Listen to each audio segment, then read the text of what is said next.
What I am holding is the magnetic safe wireless charger from Handy. If we look into the box, this is more likely yung makita nyo sa mga Mansana stores. If you go to the mall, makikita nyo na magkakatabi yan. Most likely, nakaganito yung mga packaging nila. If we look the details into the box, it says here, this is a USB Type-C. Recommended nila to use it sa adapter na 15 watts. Kailangan natin sundin para makuha natin yung optimum ng product o yung pinaka-potential ng product. Kasi meron tayong mga products sa mga adapter na 15 watts above. Most likely, mas mabilis siya mag-charge. Kasi kailangan mag-prepare yan, no? For example, you have this type, MagSafe charger. This is 5 watts up to 15 watts yung output nito.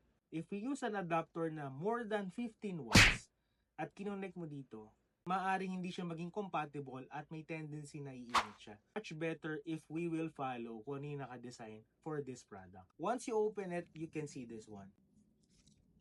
So this is the 1 meter. Maliit lang siya. So saktong-sakto lang siya dun sa outlet mo. So this is the actual product. And meron pa siyang pang-attach dun sa MagSafe.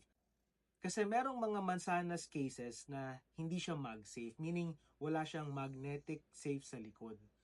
It's just that na yung gamit namin kasi right now is MagSafe. So, hindi na namin kailangan ito. But if you are using a typical na case at walang MagSafe, you really need to attach this sa likod. So, meron siyang double-sided tape. I-attach mo dun sa likod ng case mo.